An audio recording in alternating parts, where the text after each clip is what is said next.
Bab 1. Pesan dari masa lalu. Dina tengah duduk di sofa ruang tamunya yang sepi, ditemani bunyi jarum jam yang berdetak pelan. Hari itu hujan turun deras.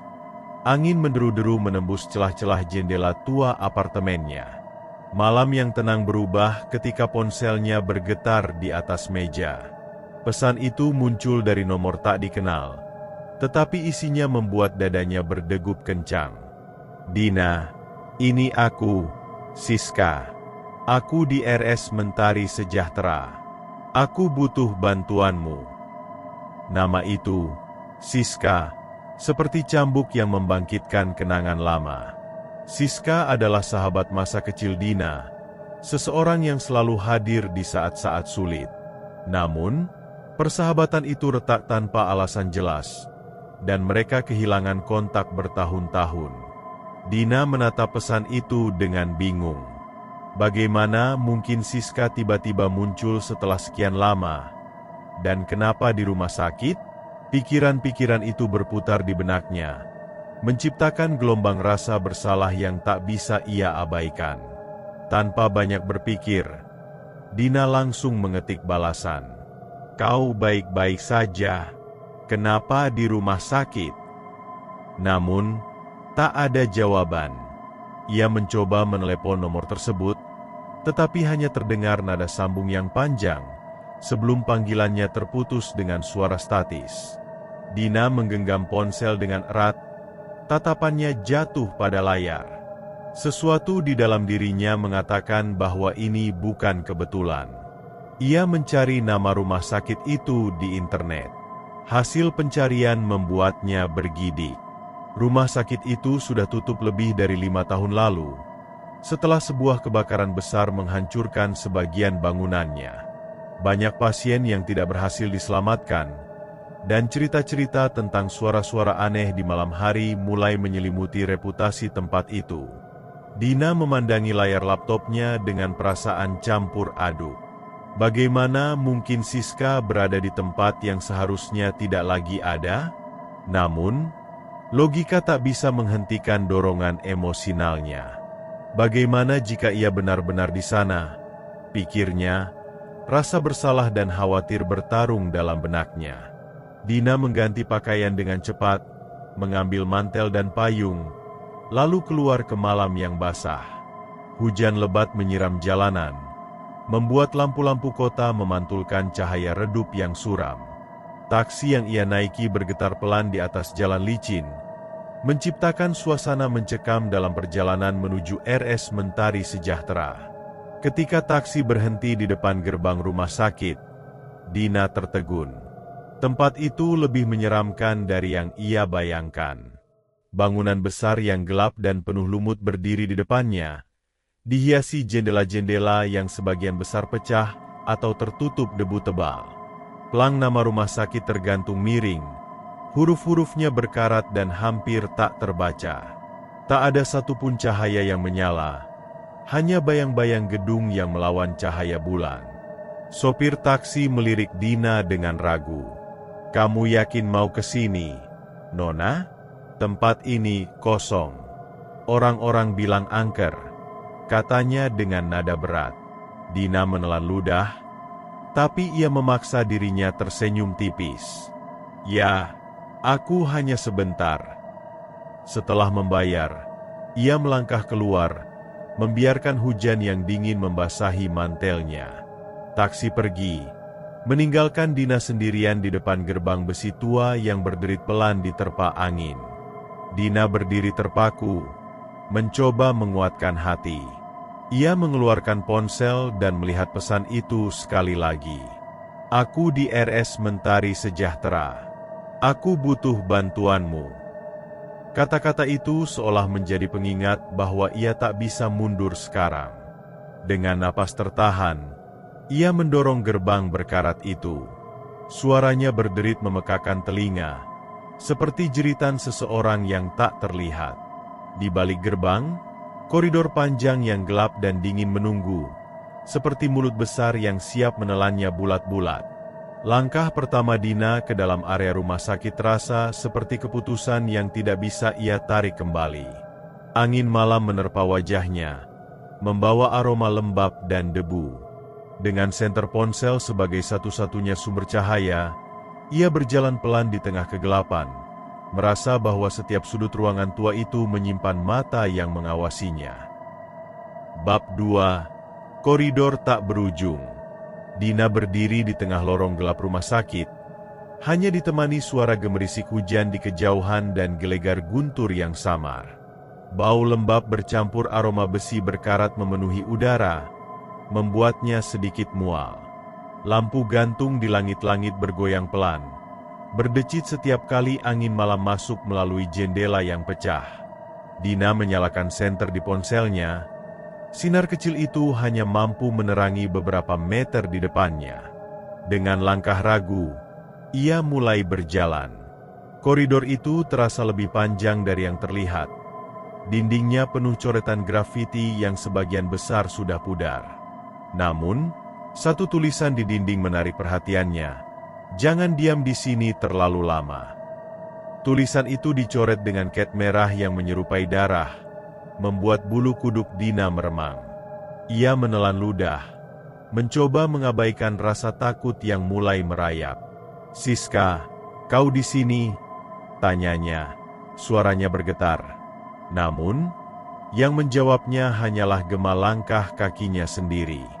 Langkah Dina terhenti di depan meja resepsionis yang sudah hancur, penuh serpihan kaca dan dokumen yang berceceran di lantai.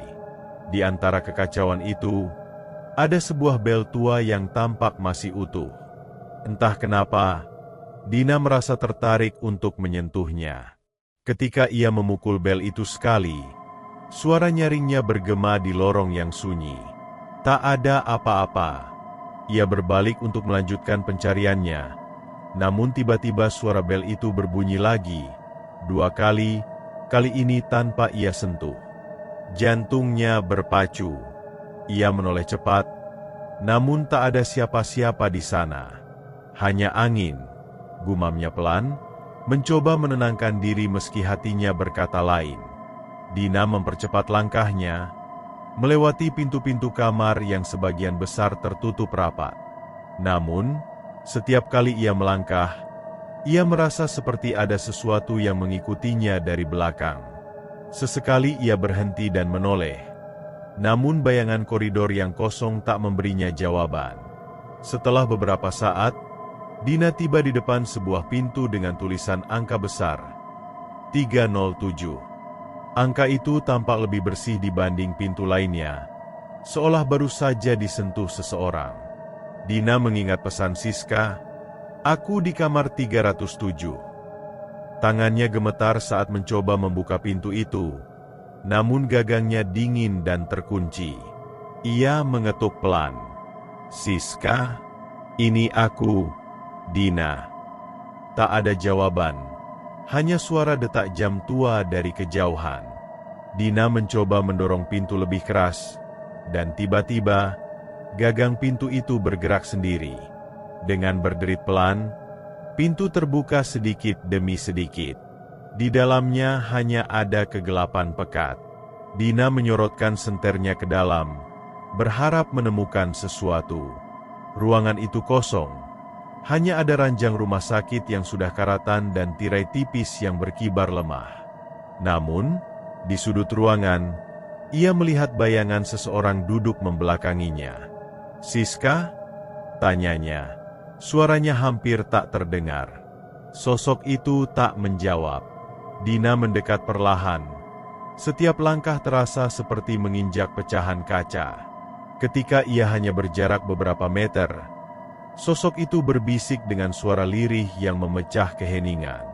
"Kau akhirnya datang, Dina." Kalimat itu terdengar seperti Siska, namun dengan nada yang berat dan dingin, seperti berasal dari 2 suara sekaligus. Dina mundur selangkah, tubuhnya gemetar hebat. "Siska, apa yang terjadi? Kenapa kau di sini?" tanyanya panik. Sosok itu perlahan menoleh. Wajah yang Dina lihat membuatnya hampir berteriak. Itu memang Siska, namun kulitnya pucat seperti lilin, matanya kosong dan memerah, serta senyumnya melengkung aneh, terlalu lebar untuk ukuran manusia. "Aku menunggumu," ucap Siska dengan suara datar. "Aku tidak bisa pergi sebelum kau datang." Dina mencoba mundur, namun kakinya terasa berat, seolah-olah lantai di bawahnya berubah menjadi lumpur. Tiba-tiba, pintu kamar itu menutup keras dengan sendirinya, membuat Dina terperangkap. Ia mencoba memutar gagang pintu, namun tak bergerak. Siska, atau apapun yang ada di depannya, berdiri perlahan. "Kau harus membantu kami," katanya. Suaranya bergema aneh di ruangan itu. Dina menggigil, tak mengerti apa yang sedang terjadi. Ketika ia melihat lebih dekat, ia menyadari sesuatu yang jauh lebih mengerikan. Di belakang Siska, bayangan-bayangan lain mulai bermunculan dari kegelapan, menatap Dina dengan mata yang kosong dan penuh dendam. Dina menjerit, mencoba mencari jalan keluar. Namun, ruangan itu terasa menyempit. Dindingnya mendekat seperti akan menghimpitnya. Bayangan-bayangan itu bergerak mendekat. Bisikan mereka memenuhi udara. "Jangan tinggalkan kami. Jangan tinggalkan kami." Dina memejamkan matanya, berharap ini semua hanyalah mimpi buruk. Ketika ia membuka matanya kembali, semua bayangan itu menghilang. Ruangan itu kembali kosong. Hanya tersisa dirinya sendiri dan senter ponselnya yang mulai meredup. Dengan napas tersengal, Dina berlari keluar dari kamar itu, tak peduli lagi pada kegelapan atau suara-suara aneh yang terus mengejarnya. Ia harus menemukan jalan keluar dari tempat terkutuk ini sebelum terlambat. Namun, saat ia kembali ke koridor, lorong itu tak lagi sama. Jalanan yang ia lalui sebelumnya berubah menjadi labirin tanpa ujung. Di balik setiap belokan, suara Siska memanggilnya. "Din, jangan pergi. Kau sudah di sini." Bab 3. Labirin Kegelapan. Dina berjalan menyusuri koridor panjang yang tampak seperti tak berujung. Nafasnya tersengal-sengal, tubuhnya gemetar hebat. Ia merasa dikejar sesuatu, meski ketika ia menoleh, tak ada apa-apa selain kegelapan pekat. Suara langkah kakinya sendiri bergema, menyatu dengan bisikan samar yang terdengar di udara. "Dina, kau harus tinggal." Bisikan itu berulang-ulang, kadang dari arah depan, kadang dari belakang. Ia memegang erat ponselnya, satu-satunya sumber cahaya di tempat ini. Setiap belokan yang ia temui seperti membawa ke koridor yang sama. Dinding penuh lumut, pintu-pintu kamar tertutup rapat, dan suasana yang semakin dingin. Dina berhenti di salah satu persimpangan, mencoba mengatur napas sambil memikirkan jalan keluar. "Ini tidak masuk akal," gumamnya, hampir menangis. Ia membuka ponselnya, mencoba menelepon seseorang, siapa saja, namun tak ada sinyal. Ketika ia melihat layar ponselnya, satu pesan baru muncul, meski ia tak merasa mengetuk aplikasi pesan. "Jangan lari, Dina, kau milik kami." Pesan itu membuat darahnya membeku. Ia menjatuhkan ponselnya karena terkejut, namun segera memungutnya kembali. Ketika cahaya dari ponsel menyinari dinding di depannya, ia melihat sesuatu yang membuatnya tertegun. Ada jejak-jejak berdarah, seperti telapak tangan, yang mengarah ke sebuah pintu besar di ujung koridor. Dina menelan ludah.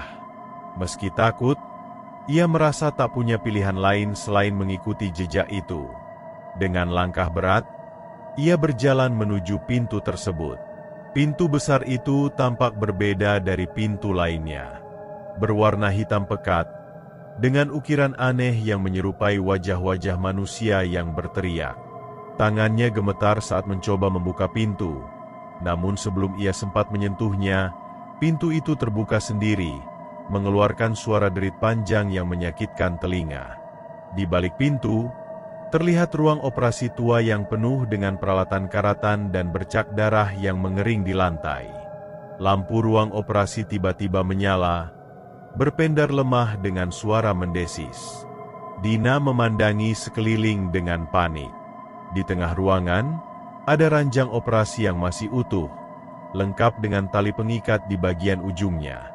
Tiba-tiba, suara langkah kaki terdengar dari belakangnya. Dina berbalik cepat, namun ia hanya melihat pintu yang kini tertutup rapat. "Siapa di sana?" teriaknya. Suaranya bergetar. Seketika, suara-suara mulai memenuhi ruangan. Suara rintihan, tangisan, dan tawa melengking bercampur menjadi satu, seperti datang dari seluruh penjuru. Di tengah suara itu, Dina mendengar sesuatu yang membuatnya merasa mual. Suara Siska. "Aku di sini, Dina, temani aku." Suara itu terdengar begitu dekat, seperti berbisik langsung di telinganya. Dina berbalik cepat. Namun ia hanya melihat bayangannya sendiri di cermin yang tergantung di dinding. Namun, ada sesuatu yang aneh dengan bayangan itu. Dina mengangkat tangannya perlahan, mencoba memastikan apakah itu benar dirinya. Bayangannya meniru gerakannya, namun dengan senyum lebar yang tidak ia miliki. Senyum itu semakin lebar, memperlihatkan gigi-gigi yang runcing dan tak beraturan. Dina melangkah mundur, lalu tiba-tiba bayangannya berbisik, "Kau akan menjadi salah satu dari kami." Setelah itu, cermin itu pecah tanpa peringatan. Serpihan kacanya berterbangan ke segala arah. Dina menjerit, melindungi wajahnya dengan tangan. Ketika ia membuka mata kembali, ruang operasi itu berubah. Sekarang ruangan itu penuh dengan sosok-sosok kabur yang menyerupai manusia. Mereka berdiri mematung, wajah-wajah mereka kabur, namun pandangan mereka jelas tertuju padanya. Salah satu dari mereka melangkah maju, dan Dina menyadari bahwa itu adalah Siska. "Dina, kau tidak bisa meninggalkanku. Kita harus bersama selamanya," ucap Siska dengan nada dingin yang mencengkeram. Dina menangis, mencoba mundur, namun punggungnya menabrak dinding. "Kau bukan Siska. Siska sudah tiada," teriaknya, mencoba meyakinkan dirinya sendiri. Namun Siska hanya tersenyum. Senyuman yang perlahan berubah menjadi tawa menyeramkan. "Apa kau yakin? Kalau begitu kenapa kau datang? Karena kau tahu kau adalah bagian dari tempat ini." Kata-kata itu menusuk hatinya seperti pisau. Dina menggeleng keras, mencoba melawan perasaan putus asa yang mulai menguasainya. Siska, bersama sosok-sosok lainnya, mulai mendekat. Dina merasa dikelilingi oleh dingin yang menusuk tulang. Bisikan-bisikan mereka semakin keras, memanggil namanya berulang kali. "Tidak, aku harus keluar dari sini," jerit Dina. Dengan sisa keberaniannya, ia menerobos barisan sosok-sosok itu, melarikan diri keluar dari ruangan. Namun, lorong yang ia temui kini berbeda. Cahaya lampu berkedip-kedip, dan dinding-dindingnya dipenuhi coretan aneh yang tampak bergerak sendiri. Dina terus berlari tanpa arah, merasa seperti terjebak di dalam mimpi buruk yang tak berujung. Namun, di tengah keputusasaannya, ia melihat sesuatu yang membuat harapannya menyala kembali, seberkas cahaya kecil di ujung lorong. Dina berlari sekuat tenaga menuju cahaya itu, berharap itu adalah jalan keluar. Namun, ketika ia mendekat, cahaya itu perlahan memudar, digantikan oleh kegelapan total. Dina berhenti, terengah-engah, dan tiba-tiba, suara Siska kembali terdengar, kali ini lebih dekat dari sebelumnya. "Dina, kau tidak akan pernah bisa pergi." Bab 4. Kebenaran yang terkubur. Dina berdiri di tengah kegelapan yang membungkusnya seperti selimut tebal. Nafasnya terengah-engah, tubuhnya menggigil, bukan hanya karena dingin, tetapi juga rasa takut yang kini menggulung tanpa henti. Suara langkah kakinya yang tadi bergema di lorong kini menghilang, seolah tempat itu memutuskan untuk menyerap semua suara. Dina memutar tubuhnya dengan panik, mencari jalan keluar. Namun yang terlihat hanyalah dinding-dinding hitam yang tampak bergerak seperti bayangan hidup. Ini tidak nyata. Ini semua mimpi buruk. Dina berteriak, mencoba meyakinkan dirinya sendiri. Namun, suaranya terdengar datar dan hampa, seperti ditelan oleh ruangan itu. Tiba-tiba, suara tawa kecil yang menyeramkan menggema, memantul dari berbagai arah. Tawa itu terdengar seperti milik seorang anak kecil, namun diwarnai nada yang tidak manusiawi. "Apa kau yakin ini mimpi, Dina?" Suara itu bertanya, menyayat keheningan seperti pisau tajam. Dina melangkah mundur, tubuhnya gemetar hebat. Dari kegelapan di depannya, sosok Siska kembali muncul. Kali ini mengenakan seragam pasien rumah sakit, dengan tangan dan kaki yang tampak penuh luka. Mata Siska tampak gelap, hampir seperti dua lubang hitam yang menatap langsung ke jiwa Dina. "Kau tidak pernah bertanya kenapa aku di sini, Dina," katanya dengan nada dingin. Dina mencoba menjawab, namun suaranya tercekat di tenggorokan. "Aku menunggumu karena ini semua terjadi karenamu," lanjut Siska, senyumnya melengkung terlalu lebar, penuh dengan amarah yang tertahan. Dina menggelengkan kepala dengan panik. "Tidak mungkin. Aku bahkan tidak tahu kenapa kau di sini," serunya. Namun, Siska melangkah lebih dekat, dan setiap langkahnya membuat lorong itu semakin menyempit. "Tentu kau tahu," bisik Siska. Suaranya seperti mengalir langsung ke dalam kepala Dina. Tiba-tiba, ingatan-ingatan lama muncul dalam benak Dina, seperti lembaran foto yang dilemparkan ke udara. Ia mengingat kejadian bertahun-tahun lalu, ketika ia dan Siska masih remaja. Mereka pernah datang ke rumah sakit ini, sebelum kebakaran besar terjadi. Waktu itu, Dina dan Siska bermain petak umpet di lantai 3 rumah sakit. Dina ingat ia bersembunyi di balik sebuah lemari di koridor panjang. Namun, sesuatu yang tak pernah ia ceritakan kepada siapapun terlintas kembali. Ia mendengar suara pintu berat tertutup, diikuti jeritan Siska yang memanggil namanya. Dina, yang saat itu ketakutan, tidak keluar dari persembunyiannya. Ketika akhirnya ia keluar, Siska sudah hilang. Semua orang menyangka Siska melarikan diri dari rumah sakit, dan Dina tidak pernah mengakui bahwa ia sebenarnya tahu Siska terjebak di dalam. Dina menatap Siska dengan mata penuh air mata. Aku tidak tahu kau masih di sana. Aku takut." Suaranya bergetar. Siska hanya tertawa, tawa yang penuh kepedihan dan kebencian. "Kau membiarkanku mati sendirian di tempat ini, Dina. Dan sekarang, kau harus tinggal bersamaku," ujarnya sambil mengulurkan tangannya. Dina mundur dengan panik, tetapi di belakangnya ia merasakan tangan-tangan dingin mencengkeram bahunya. Ia menoleh dan melihat sosok-sosok bayangan yang mulai memeluknya, menahannya agar tidak bergerak. Mereka berbisik-bisik, dengan suara yang tidak jelas namun penuh rasa sakit. "Kau bagian dari kami. Jangan tinggalkan kami. Aku minta maaf. Aku benar-benar minta maaf." Dina berteriak putus asa. Air matanya mengalir deras. Tubuhnya mulai terasa dingin seperti es. Namun, Siska hanya menggeleng. "Maaf tidak akan membawa mereka kembali, Dina. Tidak akan membawa aku kembali."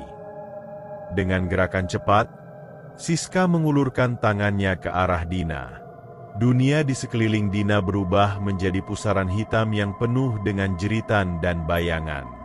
Sebelum kegelapan itu menelan Dina sepenuhnya, ia melihat kilatan cahaya terang di ujung lorong. Cahaya itu terasa hangat, seperti pintu keluar yang menunggu. Dengan kekuatan terakhirnya, Dina memberontak dari cengkeraman bayangan-bayangan itu dan berlari ke arah cahaya. Suara Siska memanggilnya dari belakang, penuh amarah dan kesedihan. "Dina, Jangan tinggalkan aku lagi." Namun, Dina terus berlari, meski tubuhnya terasa seperti akan hancur.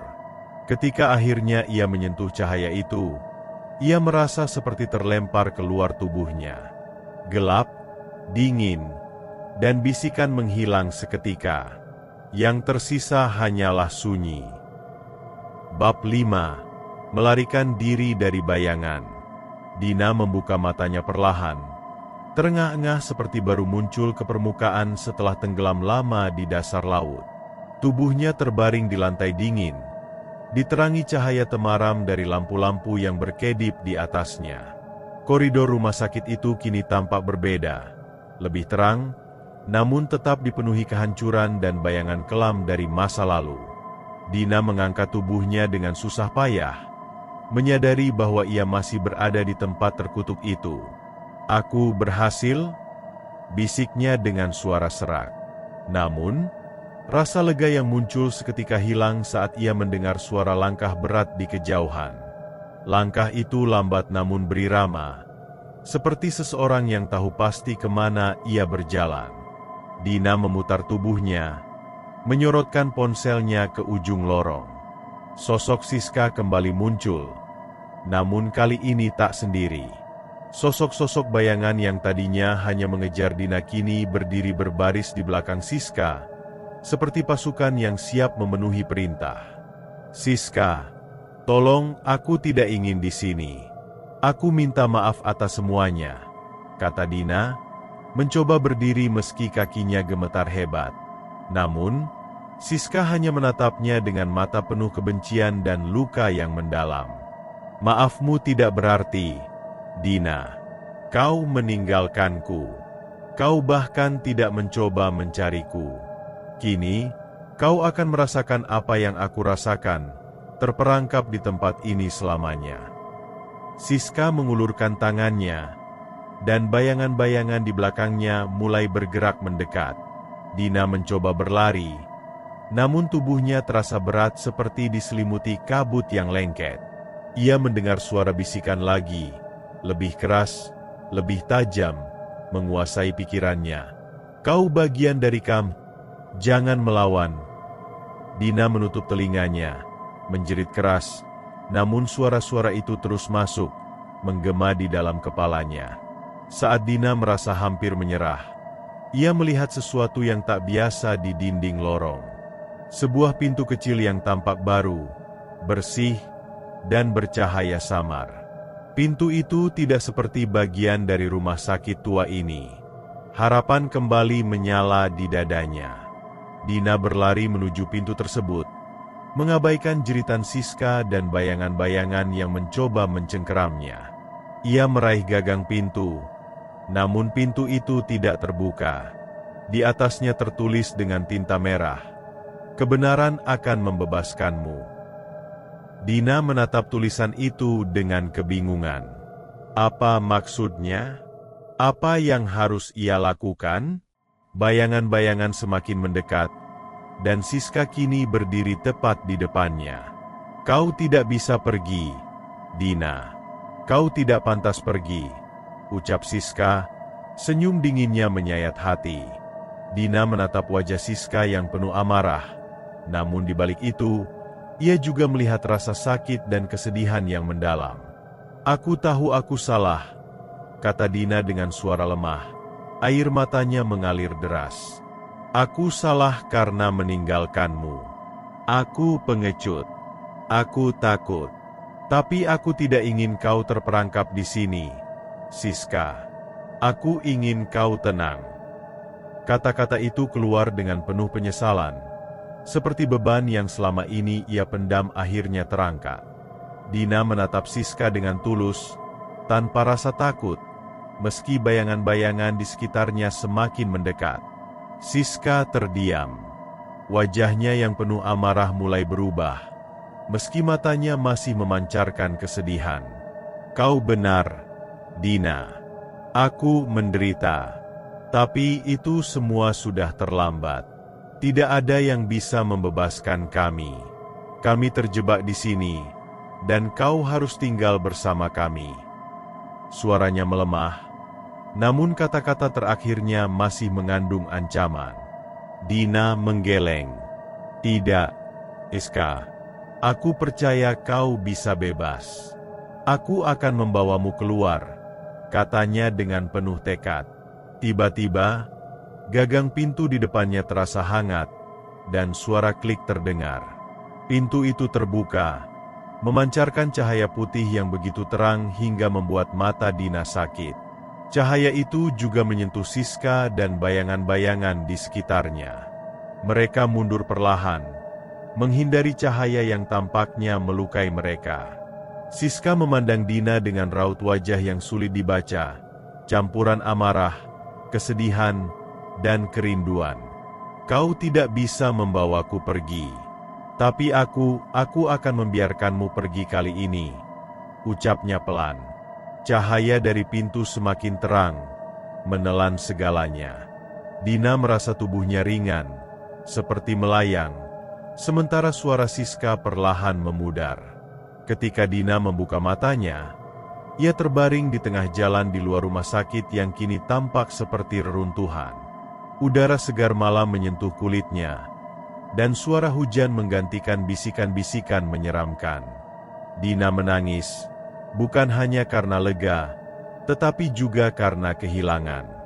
Ia tahu bahwa ia selamat, namun Siska dan mereka yang terperangkap di rumah sakit itu masih ada di sana, menunggu kebenaran lain yang mungkin bisa membebaskan mereka. Dengan langkah berat, Dina berjalan menjauh, bersumpah bahwa ia tidak akan pernah melupakan mereka yang telah tertinggal di balik bayangan.